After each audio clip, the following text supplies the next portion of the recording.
नमस्कार। आज के इस ई कंटेंट में आप सभी का स्वागत है। मैं रविंद्र कुमार बादल, सहायक आचार्य समाजशास्त्र, राजकीय महाविद्यालय बारा।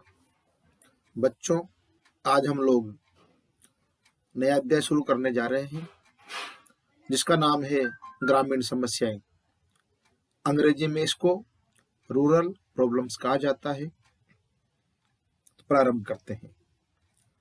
बच्चों, प्राचीन काल में भारत के ग्राम प्रकृति के बीच सादा, सुखी एवं आनंदपूर्ण जीवन व्यतीत करते थे और भारत में अंग्रेजों के आने से पूर्व भारतीय ग्राम एवं ग्रामीण सभी प्रकार से सुखी थे।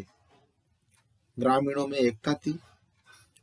ग्रामीण समाज संगठित और व्यवस्थित था। सामाजिक, आर्थिक, धार्मिक आदि दृष्टिकोण से आत्मनिर्भर था। बच्चों, उस समय संयुक्त परिवार प्रथा थी। जजमानी प्रथा, जाति प्रथा, विवाह आदि के द्वारा ग्रामीण समाज की व्यवस्था संतुलित एवं संगठित थी। सभी ग्रामीण सुखमय जीवन व्यतीत कर रहे थे।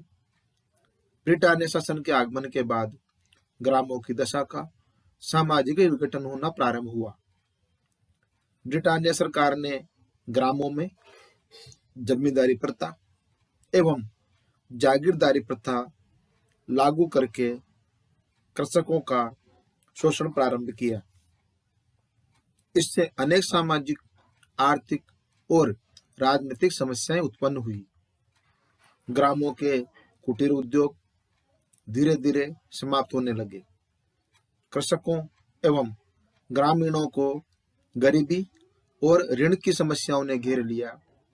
ग्राम पंचायत और जाति पंचायत जमींदारों और जागीरदारों की कठपुतली बन गया और ब्रिटानिया शासन काल में भारतीय ग्राम धीरे धीरे गरीबी, बेरोजगारी, ऋणग्रस्तता, मद्यपान, मुकदमेबाजी, अस्वस्थता, गंदगी, रूढ़िवादिता, मद्यपान, बाल विवाह, जातीय तनाव एवं गुटबंदी आदि अनेक समस्याओं से ग्रसित होते चले गए।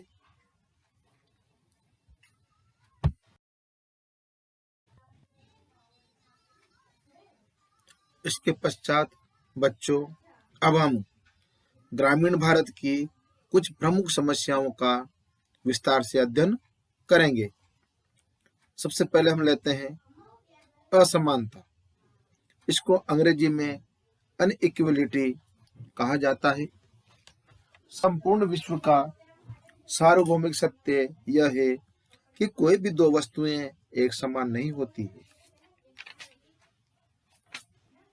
असमानता का अर्थ एवं परिभाषा।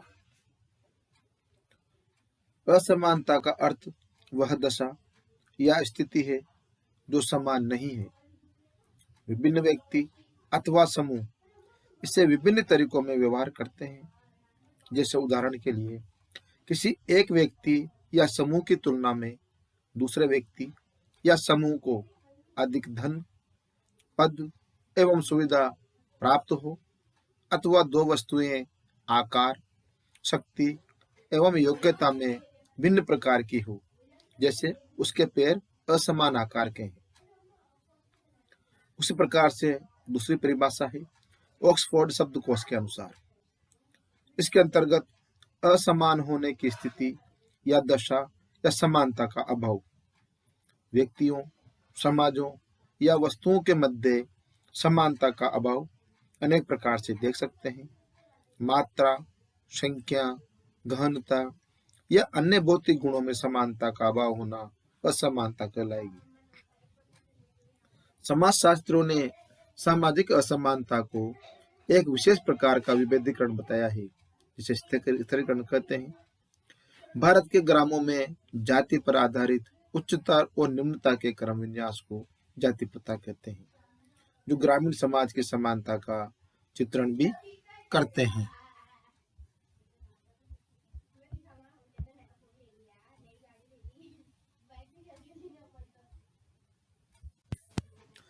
इस प्रकार से बच्चों असमानता अनेक रूपों में वर्णित की जा सकती है।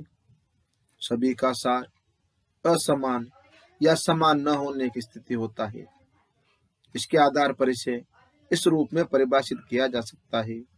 असमानता दो वस्तुओं अथवा समाजों के असमान होने की दशा है। अर्थात जब एक समाज के सदस्य दूसरे समाज की तुलना में अधिक या कम लाभप्रद दशा में होते हैं तो वह स्थिति असमानता की कहलाती है। ग्रामों में भूस्वामित्व जाति प्रथा और परंपरा पर आधारित है। बड़े बड़े भूस्वामी उच्च जातियों के होते हैं, भूमिहीन श्रमिक निम्न जातियों के होते हैं। बड़े भूस्वामी कृषि कार्य नहीं करते हैं, वे निम्न जातियों के लोगों से अपने खेतों पर कठोर शारीरिक श्रम के कार्य करवाते हैं तथा उनका घोर शोषण करते हैं। जमींदारी और जागीरदारी प्रथा के कारण ग्रामों में असमानता की दशा शोचनीय रही है। इस प्रकार अब भूमि से सभी बिचौलियों के हक समाप्त किए जा चुके हैं और 2 करोड़ से अधिक किसानों का राज्य से सीधा संबंध हो गया है। इनमें से कुछ पुराने बिचौलियों की समाप्ति आधुनिक कृषि ढांचे में महज परिवर्तन की साक्षी है। तो ये सभी असमानता के अंतर्गत आती है।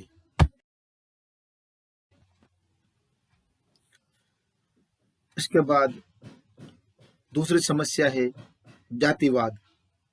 इसको अंग्रेजी में कास्टिज्म कहा जाता है।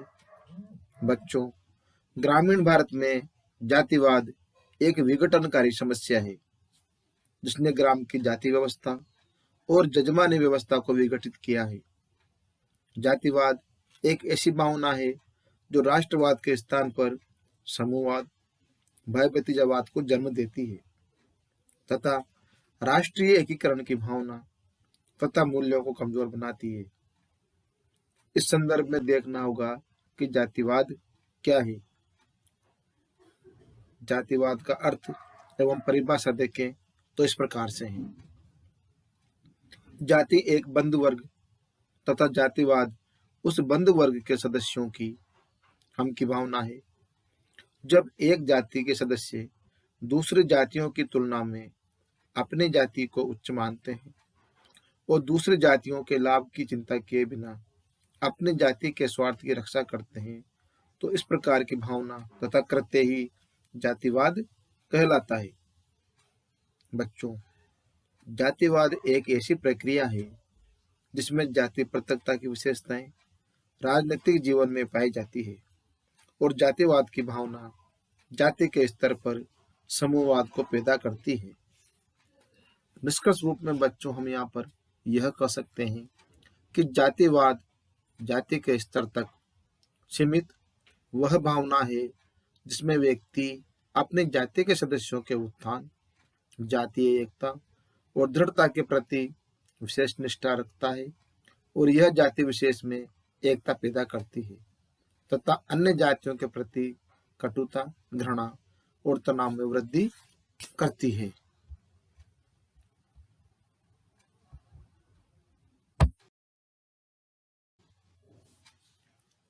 इसके पश्चात अब हम ग्रामों में जातिवाद के कारण इनके बारे में बिंदुवार विस्तार से अध्ययन करेंगे।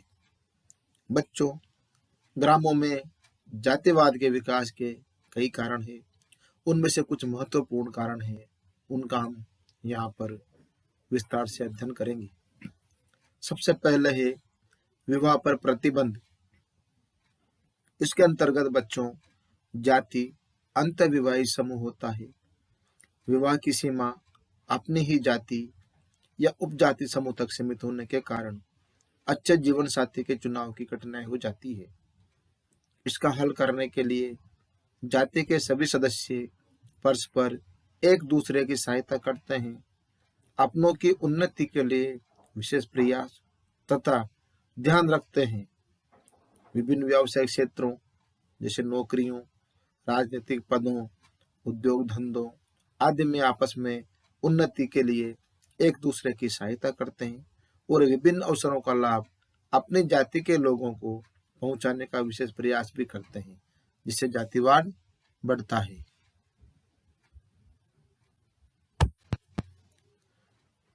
दूसरा जातिवाद का कारण है जजमानी व्यवस्था का टूटना। बच्चों, इसके अंतर्गत जजमानी व्यवस्था में विभिन्न जातियां अपनी आवश्यकताओं की पूर्ति के लिए एक दूसरे पर निर्भर रहती थी तथा परस्पर संबंधित थी। 19वीं शताब्दी से यह जजमानी प्रथा टूटने लगी। जातियां एक दूसरे की आवश्यकताओं के लिए जो काम करती थी तथा बदले में वस्तुएं प्राप्त करती थी, वह व्यवस्था समाप्त हो गई। उसके साथ उनके पारस्परिक संबंध तथा निर्भरता भी समाप्त हो गई।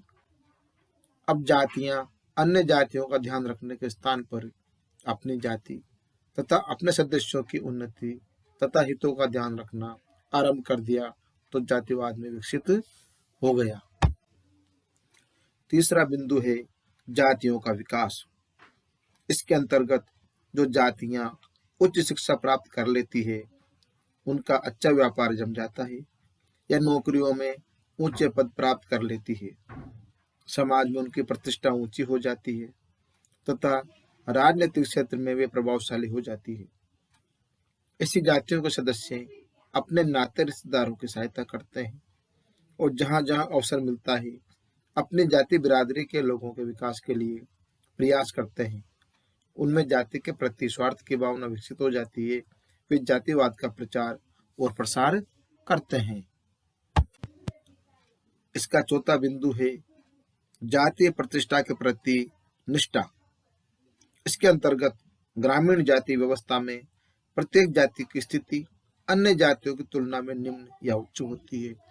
अब जाति व्यवस्था तो समाप्त हो रही है, उसके साथ साथ जातियों में परस्पर उच्चता की स्थिति की प्रतियोगिता सी हो रही है। उनमें प्रत्यक्ष और परोक्ष रूप में प्रतिष्ठा, सम्मान, परिस्थिति, ऊंच नीच के आधार पर प्रतिस्पर्धा होने लगी है। प्रत्येक जाति समूह में अपनी जाति को ऊंचा उठाने की भावना पैदा हो गई है और प्रतिष्ठा प्राप्त करने के लिए वे विभिन्न प्रयास करते हैं जो जातिवाद को बढ़ावा देते हैं। इसका पांचवा बिंदु है आधुनिक साधनों का प्रभाव। इसके अंतर्गत भारतवर्ष में अनेक आधुनिक साधनों का विकास हो रहा है, जैसे यातायात और संचार के साधनों का विकास, समाचार पत्र, मुद्रण यंत्र, सड़क, रेल आदि साधनों ने विभिन्न क्षेत्रों में फैले एक जाति के सदस्यों को परस्पर जोड़ दिया है। जाति के सदस्य इन साधनों के द्वारा एक दूसरे से तुरंत संपर्क स्थापित कर लेते हैं तथा विचारों का आदान प्रदान कर लेते हैं। जाति के संगठन, एकता, विकास आदि की चर्चा करते हैं। ग्राम, नगर, क्षेत्र तथा अखिल भारतीय स्तर के सम्मेलन आयोजित भी करते हैं। अगला बिंदु है राजनीतिक कारण। इसके अंतर्गत जब से भारतवर्ष में प्रजातंत्र आया है तथा सभी को मतदान का अधिकार मिला है, तब से जातिवाद का विशेष प्रभाव बढ़ा है। उम्मीदवार जाति का वास्ता देकर मत मांगता है। जिस जाति का किसी क्षेत्र में बहुमत होता है, उस क्षेत्र से उस जाति का सदस्य चुनाव जीत जाता है। वह पद प्राप्त करने के बाद अपनी जाति के हितों का ध्यान रखता है, अपनी जाति के सदस्यों की सहायता करता है और मंत्री बनने पर अपनी जाति की नौकरियां दिलवाने में सहायता करता है। इस प्रकार से भी राजनीतिक कारक जातिवाद को उत्पन्न करने तथा बढ़ावा देने में सहायता करते हैं। अगला बिंदु है जातीय संगठन। इसमें जाति के सक्रिय तथा प्रभावशाली सदस्यों ने जातीय संगठनों को बनाया है और इनके द्वारा जाति के हितों को सुनियोजित रूप से पूरा करने का प्रयास करते हैं। वे संगठन स्थानीय, क्षेत्रीय तथा अखिल भारतीय स्तर के होते हैं, जैसे अखिल भारतीय ब्राह्मण संघ, गुर्जर गौड़ संघ, राजस्थान आदि। इनकी पत्र पत्रिकाएं होती है, धर्मशालाएं होती है और विभिन्न प्रकार के सम्मेलन एवं गोष्ठियां होती है। इन संगठनों द्वारा भी जाति के हितों की रक्षा की जाती है। इससे भी जातिवाद को बढ़ावा मिलता है। इसके बाद इसका अंतिम बिंदु है संस्कृतिकरण। संस्कृतिकरण की प्रक्रिया ने योजनाबद्ध रूप से जातिवाद को बढ़ावा दिया है। यहाँ पर हमारे समाजशास्त्री एम श्रीनिवास का कहना है कि संस्कृतिकरण वह प्रक्रिया है जिसमें एक निम्न जाति ब्राह्मण, क्षत्रिय या प्रभुत्व जाति के खान पान, रहन सहन, देवी देवता, प्रथाओं, रीति रिवाजों, वेशभूषा, व्यवहार और जीवन जीने के तरीके को अपनाती है। ऊंची जाति से संबंध बनाती है, विधवा विवाह पर रोक लगा देती है, मांस और मदिरा का सेवन त्याग देती है और कुछ पीढ़ियों में यह जाति सामाजिक संस्करण में ऊंचा उठ जाती है।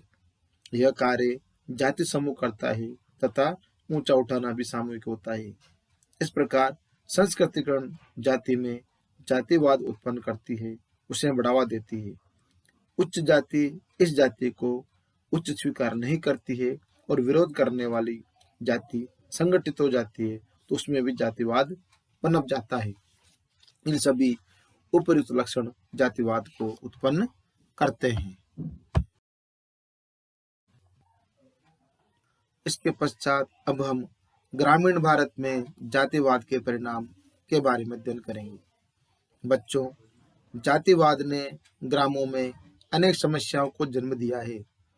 इसके कारण ग्रामों का विकास सुचारू रूप से नहीं हो पा रहा है और इसने राष्ट्र को एक सूत्र में बांधने में अनेक प्रकार से बाधाएं पहुंचाई है, जो कि निम्न प्रकार से हैं।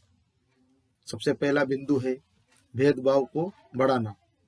बच्चों, इसके अंतर्गत राष्ट्रीय एकता के लिए आवश्यक है कि सभी बिना किसी भेदभाव के साथ साथ मित्रता से रहे, परंतु जातिवाद अपने जाति के प्रति लगाव तथा दूसरी जातियों के प्रति घृणा की भावना पैदा करता है। अपनी जाति को उच्च तथा अन्य जातियों को हीन समझने की प्रवृत्ति को बढ़ावा देता है। व्यक्ति का झुकाव अपनी जाति के प्रति पक्षपातपूर्ण रहता है तथा दूसरी जातियों के साथ निष्पक्षता का व्यवहार नहीं करता है।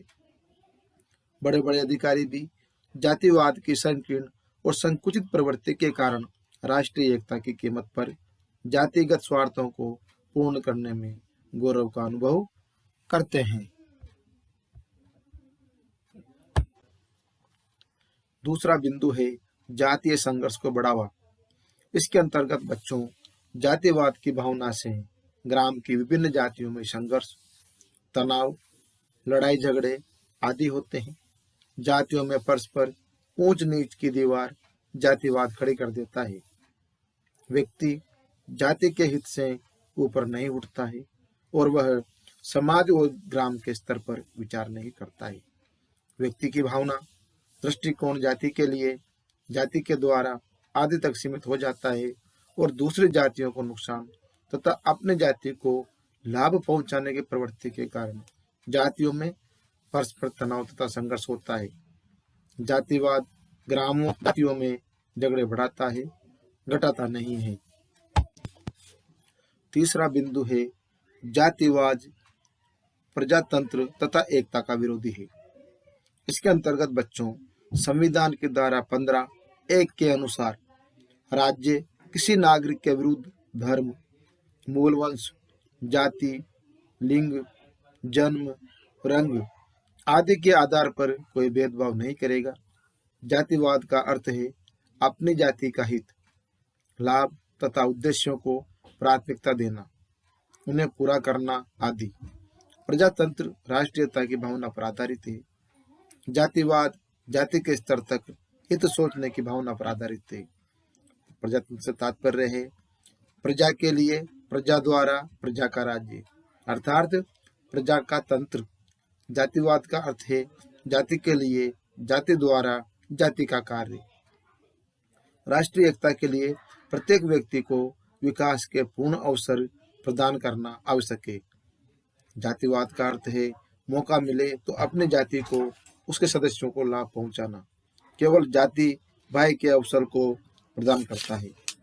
राष्ट्रीय एकता के लिए आवश्यक है कि किसी के साथ ऊंच नीचता का भाव या भेदभाव नहीं किया जाए और जातिवाद का अर्थ है अपनी जाति को उच्च मानना तथा अन्य को निम्न। इस प्रकार जातिवाद अप्रजातांत्रिक है। इसका चौथा बिंदु है जातिवाद राष्ट्रहित के विरुद्ध। इसके अंतर्गत बच्चों, जातिवाद से प्रभावित व्यक्ति राष्ट्रहित की बात तो कभी सोच ही नहीं सकता। इसलिए जातिवाद राष्ट्र विरोधी भावना फैलाता है। जातिवाद ने लोगों के मूल्य संकीर्ण बना दिए हैं। जैसे लोगों का ये कहना है कि वोट और बेटी तो अपनी जाति में देंगे। चुनाव की रणनीति में जातियों के व्यक्तियों की संख्या का विशेष ध्यान रखकर राजनीतिक दल उम्मीदवार चुनाव में खड़े करते हैं। इस रणनीति में चुनाव जीतते भी हैं। जातिवाद मतदाताओं की संख्या तथा विजयी सदस्यों का ग्राम पंचायत, नगर पालिका, विधानसभा और लोकसभा के चुनाव के सर्वेक्षण से भी यह तथ्य सिद्ध होता है कि चुनावों में जातिवाद एक महत्वपूर्ण निर्णायक कारक है। जब भी व्यक्ति किसी महत्वपूर्ण सरकारी पद पर आसीन हो जाता है तो वह अपनी जाति के लोगों को अधिक से अधिक लाभ पहुंचाने का प्रयास भी करता है और चयन समिति का सदस्य बन जाने पर अपनी जाति के कम योग्य व्यक्ति का चयन करने में भी संकोच नहीं रखता है।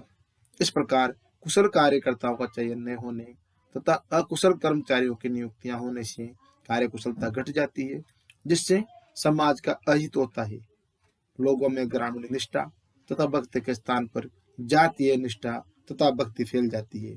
इस प्रकार यह सब ग्रामीण एकीकरण में बाधक बन जाते हैं। तो बच्चों, आज हमने इन सबका विस्तार से अध्ययन किया। धन्यवाद।